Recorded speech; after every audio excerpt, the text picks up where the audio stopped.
Supporting people with special needs, we see how one group has adapted during the pandemic. It was not even a thought that that would be something that we wouldn't do. As schools reach benchmarks for reopening, how districts are taking different approaches to learning. They were looking at the data in a different way than the way that health officials look at it. Coming up with a creative way to deliver an important message. When I first started here, I didn't know, exactly what the issues were, but since have found that that masks are a huge issue. Hello and welcome to Arizona 360. I'm Lorraine Rivera. Thanks for joining us. As the pandemic continues in Arizona, this week we're taking a look at how the coronavirus has impacted people with disabilities. We begin at the Jewish Community Center, a service that's existed since the late 80s. It offers everything from recreation to childcare, and it supports all ages, abilities, and backgrounds. It's also a business that has lost hundreds of thousands of dollars every month since the virus began to spread earlier this year. We sat down with CEO Todd Rockoff in their boardroom to learn more. We right away had made the decision in mid-March that we needed to close.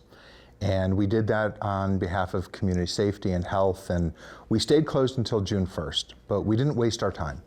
We immediately transitioned to a lot of virtual programming, engaging with our families, creating activities online for people to do exercise, for the children in our early childhood department to still see their teachers.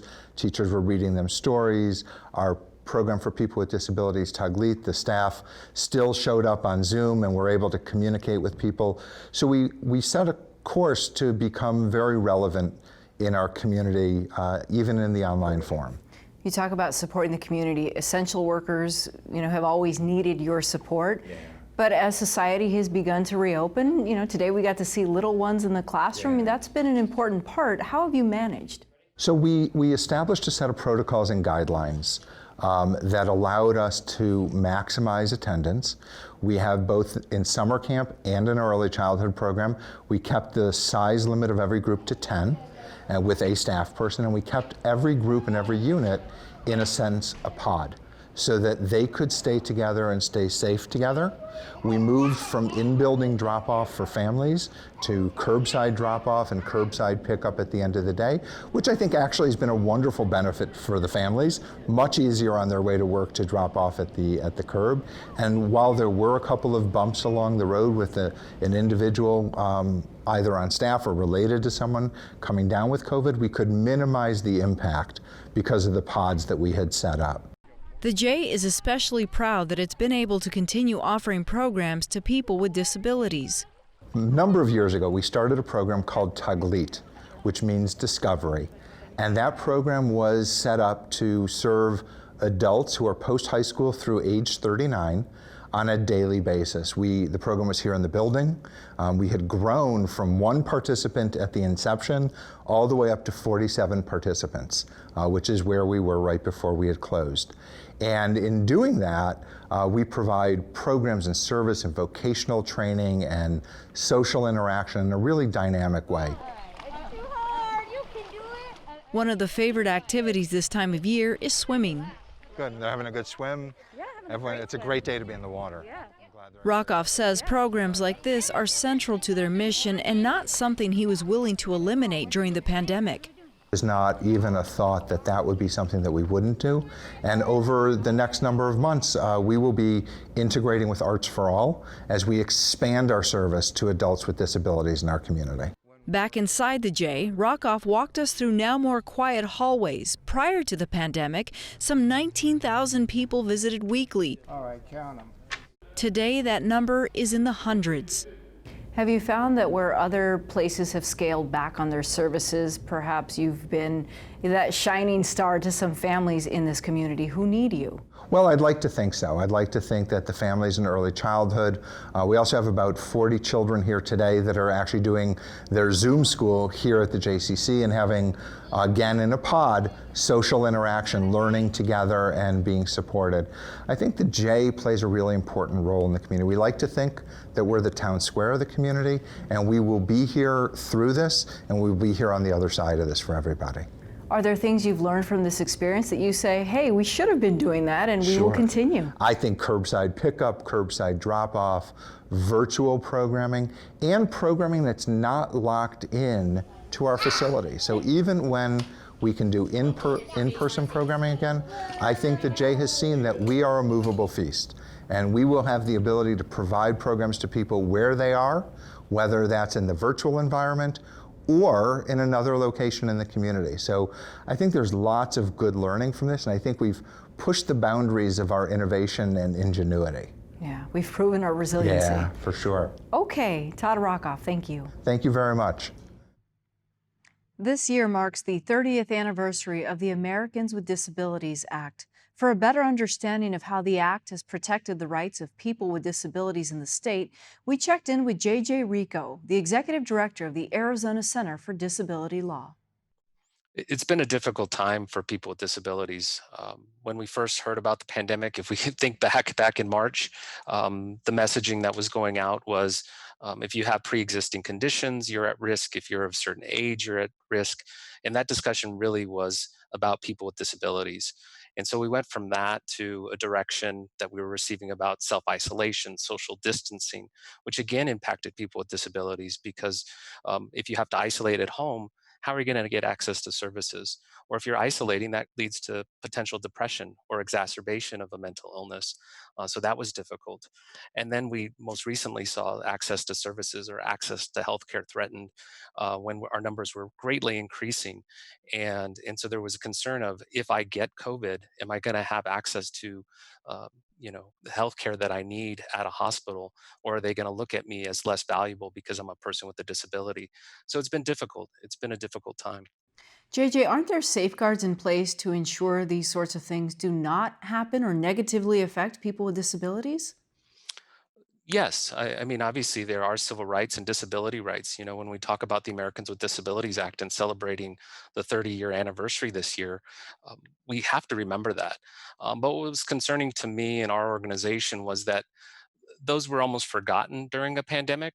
There was almost this rush to implement systems that were not inclusive of people with disabilities or safeguards. And so, yes, laws exist, but we were oftentimes and still to this day reminding the state, reminding agencies, reminding providers that people with disabilities have civil rights and they should still have access to these services, albeit in a safe way, but to make sure that they're having access to the things they need to survive during a pandemic. Did the pandemic somehow shine a light on areas that still need to be worked on? Most definitely. I mean, I just want to say that I think during this time, people with disabilities uh, were forgotten, as I said, but I also think it was a shined a light on the need to make more inclusive practices.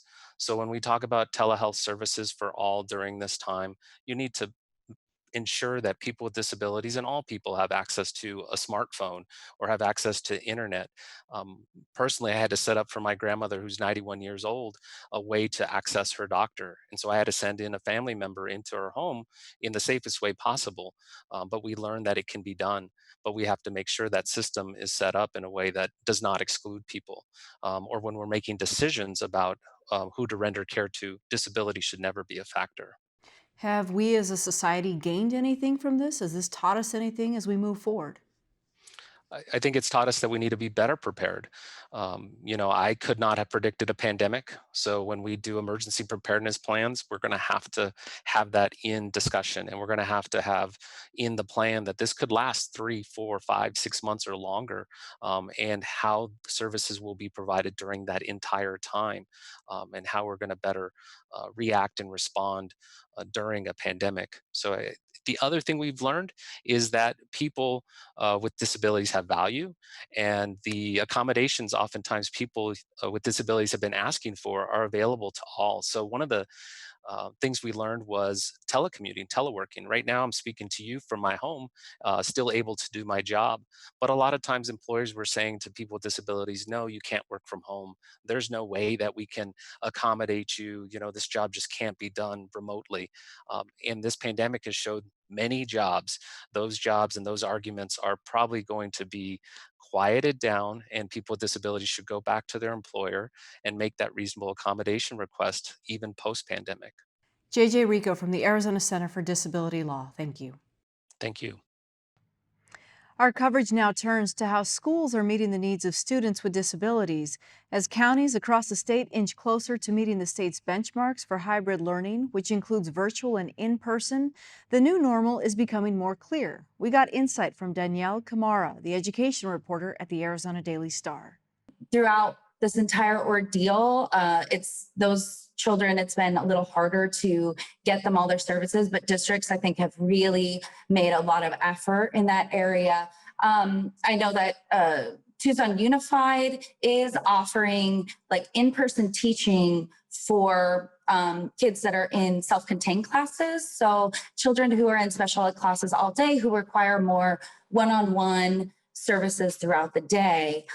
So there are a limited number of classes for parents who really felt like their kids needed to be having that in-person instruction. And for parents who just don't feel ready to send their children in person, but their kids do have special needs, teachers have come a long way doing things over Zoom that you wouldn't even have thought would have been possible. Physical therapy over Zoom, speech therapy over Zoom. So from the parents I've spoken to, it's not the same, but schools are really making an effort and it is making a difference. Given that some of these circumstances are so unique, were teachers and districts, were they ready to adapt given the short notice, especially with providing instruction to students who have unique needs?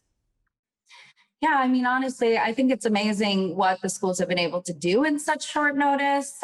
Were they ready to adapt last March when schools closed? No, they weren't, but they really rose to the occasion. Schools shifted funds to buy online devices for students who didn't have it. The schools have spent millions of dollars on devices. Schools have paid for hotspots for families who don't have internet. Schools really jumped on making sure that families have food available to them for children who really rely on their lunch and their breakfast at school. So were schools prepared? They were just as unprepared as we all were, but I think it's really been an amazing feat to watch what they've been able to do to really serve families as much as they can during this really difficult time. Danielle, describe to us what's going on with the 9 public school districts here in Pima County. Some have opened, others have said not so fast. Give us a sense. What's the latest? Yeah, so the 9 major school districts in Pima County, they're pretty much more or less on the same page. They have been working with the county health department, waiting for the county health department to give them the go-ahead to say, okay, this area has met the benchmarks, so it's safe to start with a hybrid type learning. Some of the school districts have set tentative dates when they would like to start that hybrid learning. The first, I believe, is Sarita Unified, and they have a date set of September 17th. And so depending on, they're going to run their final plan by the county health department. Depending on what they say, it seems like they might start with a hybrid learning then. Vail follows them the next Monday, and a number of the local school districts are planning on waiting until after the fall break. So help us understand, because the state in some respects has said X, Y, and Z county, you are ready or you have met the benchmarks. But at the local level, the county has said, hold on, not so fast.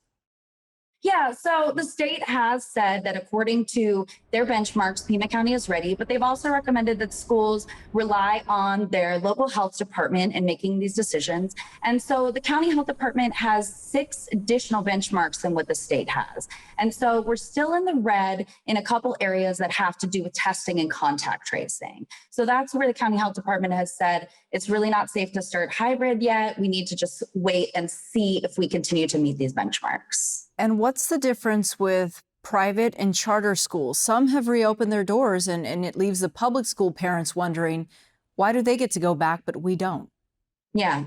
So ultimately, even though the state set these benchmarks, they are leaving it up to individual school districts and individual schools to decide when they feel it's safe to go back. So there are some charter schools and some private schools that have opened for a more traditional in-person learning that have, children, maybe not at full capacity in classrooms, but definitely not 6 feet apart. So just a few feet apart in classrooms. And ultimately, those charters, the ones that I've spoken with, have said that they made that decision, one, because of the demand of parents to offer that in-person learning. And also they were looking at the data in a different way than the way that health officials look at it. So health officials, they don't rely on data from the last couple of weeks because that data is incomplete. So they're still cleaning it, tests are still being counted. And some of these schools, they were looking at that data from the last 2 weeks and saying, we're meeting the benchmarks, even though health officials don't rely on that data as being accurate. In your recent reporting, you've talked to parents who are saying this cannot continue for very much longer. Districts need to hear us. Tell us about the Marana district in particular, where parents have actually staged demonstrations. Yeah. So last week during the school board meeting, which the school board meeting is still being held virtually, the parents gathered outside of the administration building, holding signs and really just calling for a more traditional type of in-person learning to begin. Most of these parents that I talked to said that hybrid learning would be better than nothing, but they really want their kids to be in school 5 days a week. They want it to happen now. In fact, some of these parents are starting a protest, taking it directly to the county, asking that the county change the benchmarks and tell schools that they have the go-ahead to start a more traditional in-person learning. Okay, Danielle Camara from the Arizona Daily Star. My thanks to you. Oh, thanks so much. Measures to reduce the spread of the coronavirus have changed how we live our daily lives, and for people with disabilities, there have been additional challenges. Face coverings and social distancing are creating unintended consequences, as Tony Paniagua explains. Wearing a mask and social distancing have become suggested or required measures during the pandemic. And while these steps may be inconvenient or uncomfortable for some people, for other segments of the population, it is a much more serious matter. It can be very tiring, much more than you can imagine. Stan Krugel uses a hearing aid and has had a cochlear implant, a device that requires surgery. He's also a board member at Aloha, Adult Loss of Hearing Association in Tucson. Aloha supports and educates these residents and the hearing community at large. In the United States alone, close to 40 million people have some type of hearing loss. What our minds are having to do is fill in those words we're missing, okay? So our mind, after you've said a sentence to me in a speech, first thing I have to do is try to fill in those words I've missed and try to and then maybe try to get the context of what somebody's saying. So our mind is working twice as hard, and by the end of the day, it can be very debilitating. Aloha is not opposed to wearing masks or social distancing, but members do want to point out some issues. When engaging in conversation with other people, Krugel says the hearing impaired often rely on reading lips and body language to supplement their communication. So masks and a greater distance between speakers can worsen their ability to hear and understand. What I did, as you saw, is I write on my mask, hard of hearing. And they see that first because they're looking at my face when I approach them about something. In normal situations, we don't tell people to speak real loud to people with hearing loss because the loud talking and loud noise, it actually can be counterproductive. It actually hurts sometimes more than it does. But with this, I do ask people to speak a little more strongly to get through the material and slower. And try to enunciate as well as you can, okay? That makes a big difference. Hi, Cynthia. Terry Rice is the office manager at Aloha. She hears fine, but she's concerned about the COVID-related challenges among the group's members. When I first started here, I didn't know, exactly what the issues were, but since have found that masks are a huge issue. So, then we ordered some clear masks. There are the face shields, but there's different challenges to each of those. So that's been a major complaint of people with hearing loss, or the masks. I didn't realize the gravity of it until I started taking phone calls.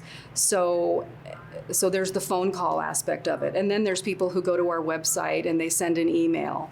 And also listening to our Zoom meetings. We have a peer discussion group, a tinnitus discussion group. So I hear from them the different challenges from, every individual has a different challenge. So she sprung into action. Her main weapon is a dusted-off, yellowed 1988 Singer sewing machine that she had put away years ago. Rice has been designing and making masks that people can wear when engaging with the hearing impaired. The transparent material can make a huge difference for those who need to see more of your face. This one I came up with. I wanted to come up with something that had a bigger area to show, some of your nose, your chin, your mouth. I just thought, it would be better to actually see more of, what the person is saying. And we experienced today in the Zoom meeting where people, appreciate the larger area. Zach Coble is a volunteer at Direct Center for Independence, another Tucson nonprofit that is operated by and for people with disabilities. He has cerebral palsy, which affects a person's ability to move and maintain balance. So for my situation, I can mask, obviously, but using things like hand washing or hand sanitation products, that takes me a while, and I can't really use gloves because it's difficult to get a glove on my hand. So I really try to limit how much I'm going out. While Coble is gainfully employed and lives with his wife independently, he says many disabled residents have underlying conditions that can be aggravated by the pandemic. Some of them include depending on public transportation because they can't drive or don't have a car, relying on in-home support that makes social distancing impossible, and being unemployed or underemployed. So ordering food for delivery, as an example, can be prohibitively expensive. Disabled people on supplemental security income, SSI, make about $760 per month. An extra $20, they may just not, we may just not have it. Coble says the able-bodied population can offer support while respecting boundaries. It's never okay to just kind of assume what disabled people need, and try to help without asking. But especially in these times, because if you try to help and that person's vulnerable to catching the virus, then it's more dangerous. Just ask what disabled people need if you see them out in the community and think they need help. Initially, just wanted to help, the caregivers at my mother's assisted living facility, but it's grown. I'm having fun. I love it.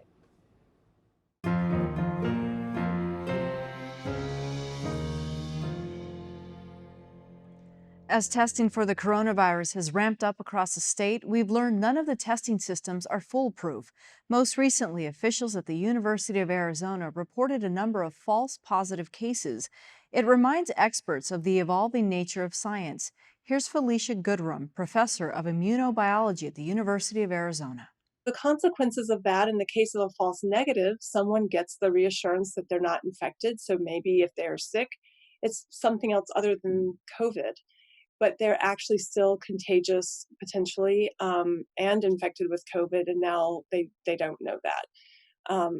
With a false positive, there is less of a risk overall in that someone may end up isolating themselves for 14 days unnecessarily.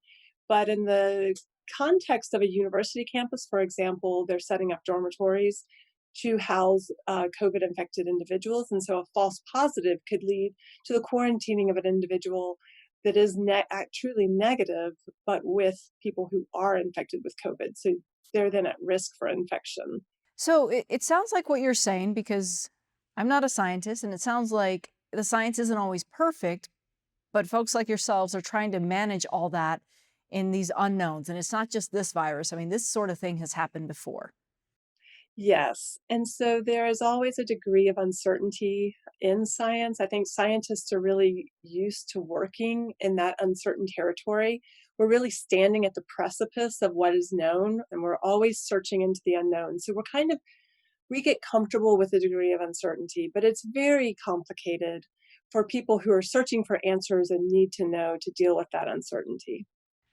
As schools begin to reopen, whether it's college or K through 12, I mean, who's the new vulnerable population? Because these are groups that have not been together for several months now. Right, that's a very important question. And what we're seeing is that coronavirus cases are really declining across all of the age groups, except for the 10 to 30-year-old age group. And so that's going to be really seen now as kids and teenage young adults are re-entering school, whether it's university or elementary, middle school, high school. We're going to start seeing those cases increase. Part of this comes from sort of the misconception that this age group is at lower risk. And while they are at lower risk for severe disease, they are just as susceptible to infection. The number of confirmed cases is slowly dwindling, as are deaths. Many people are anxious and ready to go about their day to day, but it certainly doesn't mean that we're out of the woods yet, does it? No, we are not out of the woods. The numbers are looking fantastic. And so, for example, in Arizona, we went from a horrible surge in July to really impressive declines in case numbers. But we're not out of the woods. And with universities opening and businesses reopening, we are in a really precarious place right now to start seeing numbers climb again. What we've seen in the country is that rates of transmission have really dropped but then surged back up and they're going up and down. We need to really be able to maintain rates of transmission at 1 or below. And so that's where Arizona is right now. And so we have a good chance now to keep this under control, but we have to continue that. And so important to that is that we maintain distancing, we maintain wearing masks and the hand washing. Why do you suppose we weren't encouraged to wear masks way back in January, for example, when you and I were first talking about this virus That's beginning right. to spread? And that's because we really thought the distancing would be enough. But we now know the virus can be shed just with a simple exhale. And we know that people who are not infected are actually able to, or I'm sorry, for people who are not symptomatic are actually able to shed virus. And we really didn't understand that in January. I think people always think scientists are changing their minds, but it's really, we're just learning. And this is actually part of the process. Okay, Dr. Goodrum, thank you. Thank you. It was great to be here.